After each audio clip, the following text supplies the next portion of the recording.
This is Velocity from Vapotherm.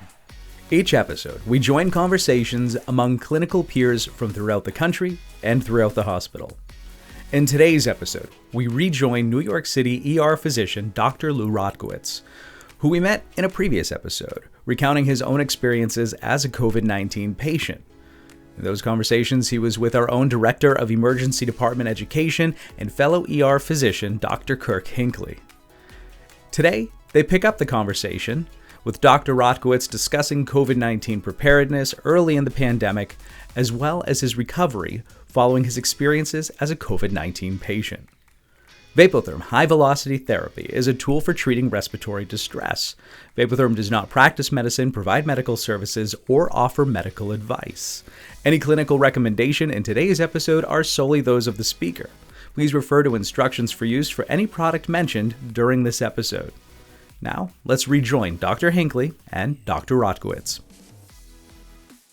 And if you would tell us a little bit about, we knew that this was migrating its way across the world, and being New York City being what it is, and the international population that you have close to the hospital that you work at. I mean, how did you prepare? How did you, was there anything set up so that you could identify some of the potential early cases, and how did you go about treating those folks before you were exposed? I was following CDC guidelines,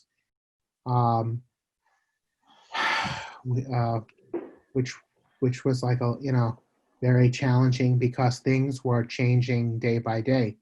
Who we could test, who we couldn't test. And then there was a push, as from a clinical perspective, somebody treating people there, the push was to, mechanical ventilation. That's what, most of us were doing. That's what we were doing. Towards the end, I was doing my best to keep people off the ventilators, as we were learning more about this. And it worked for some people. There were other cases from other hospitals that I heard that they had placed a nasal cannula on somebody and a non-rebreather mask on somebody. And I think it's unfortunate that a lot of these people didn't have the luxury of what I had. People who were sick. A gentleman called me who I've known for a very long time. He owns he's the owner of a very popular gun store in Long Island. And he got very, very sick, just as sick as me. And I think he would have done better had he had the treatment that I was fortunate to have. You don't hear of them shutting down an auto plant to build more Vapotherm machines. But I'm telling you, I think, I know there was some concern about use of the machine, getting people around that were hooking up the machine, getting them sick. But I that wasn't the concern at NYU. Everyone wore the appropriate PPE. Sure. And there was no concern about that. Yeah, I think that was the difficult part for us. When this all kicked off, when you were starting to see your surge, I was at a meeting for medical directors of respiratory care, and the word on the street, or the prevailing opinion, was to intubate early. And some of the big podcasters or key opinion leaders in emergency medicine and critical care medicine, that was the mantra. And we kind of had the data. We just had to prove it and get the have real evidence-based research out there for consumption.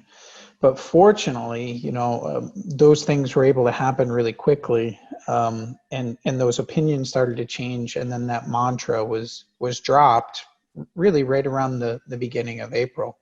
Right. So tell us about after you'd recovered and when you're starting to transition back to your, we'll say, normal life. I At present, I'm not able to. My doctors don't want me going back to work in the emergency room. I debilitated pretty badly. It's upsetting to admit that. I'm hopeful for like a full recovery. I do want to go back to working in the emergency room.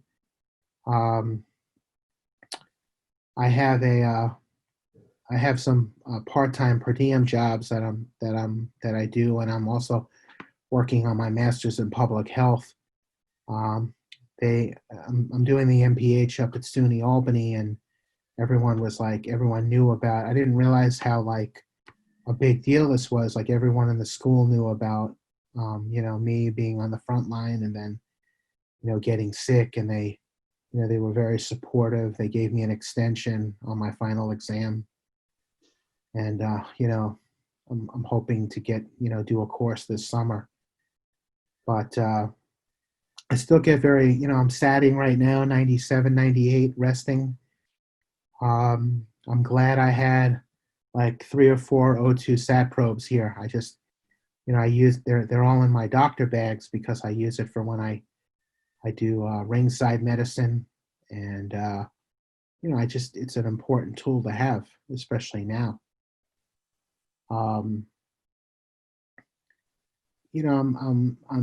able to get around, but I move slow. And,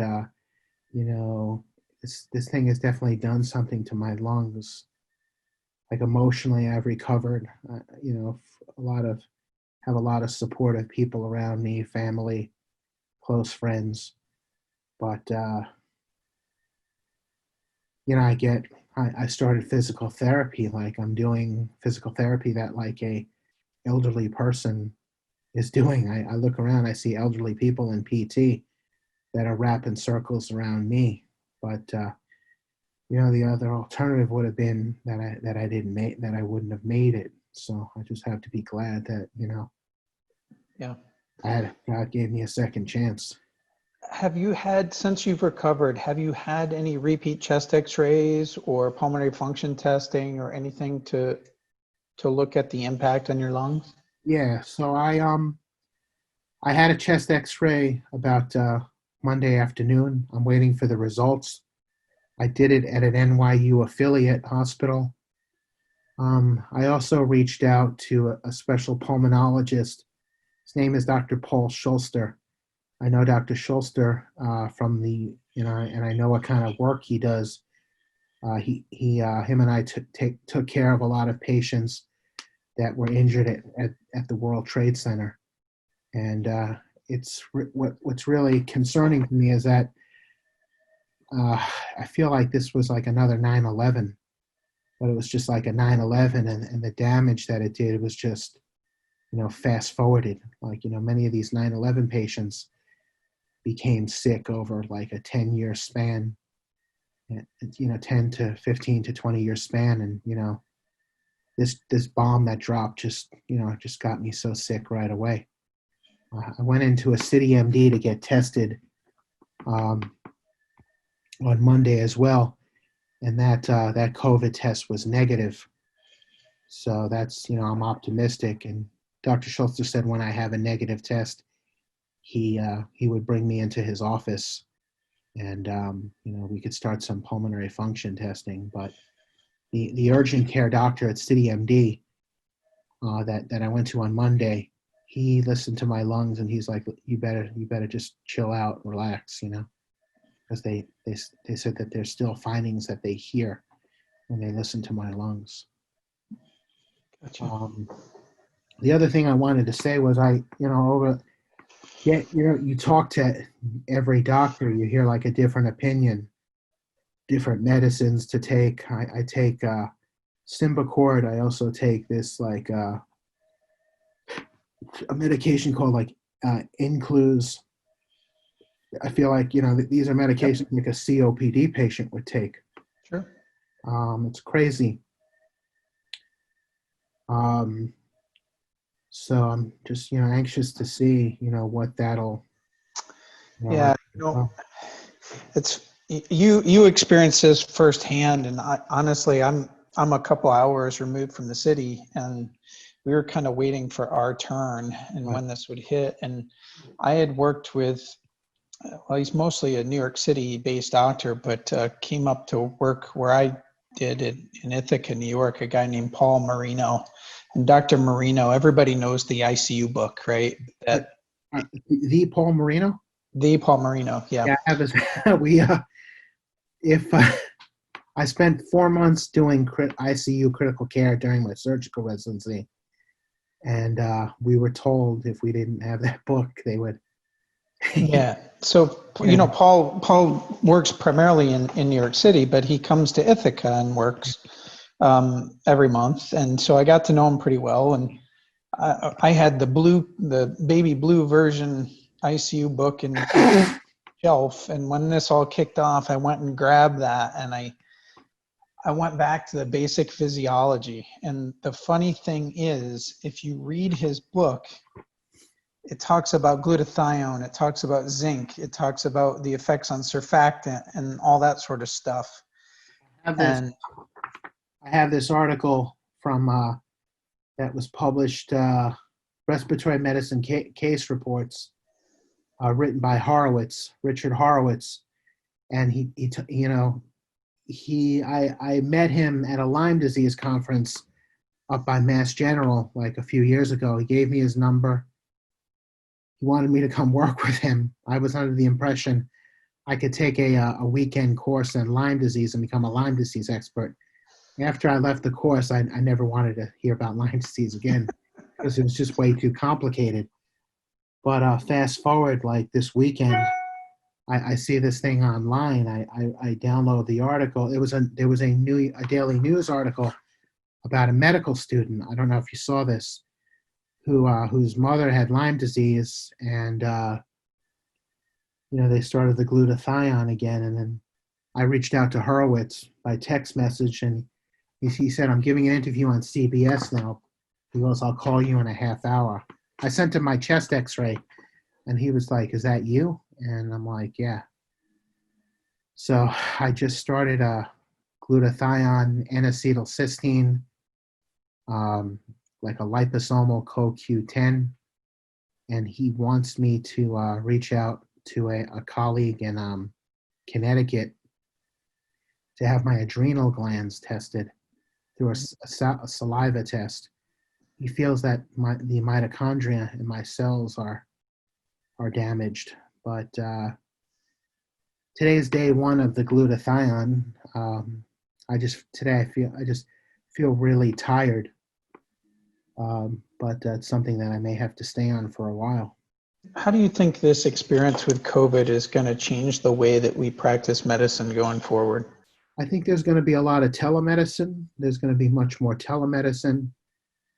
I think we're going to see a mass migration or a mass fleeing of physicians.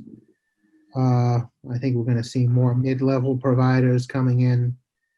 I think this is a defining moment for respiratory therapists. They need to be given the appropriate respect. I want to share something with you. One of the, through social media, one of the fire lieutenant, the EMS lieutenants that I work with in the field, saw I was in the hospital, and his niece worked as a respiratory therapist in that hospital. She came to check in on me. Like, I can't tell you how huge that was.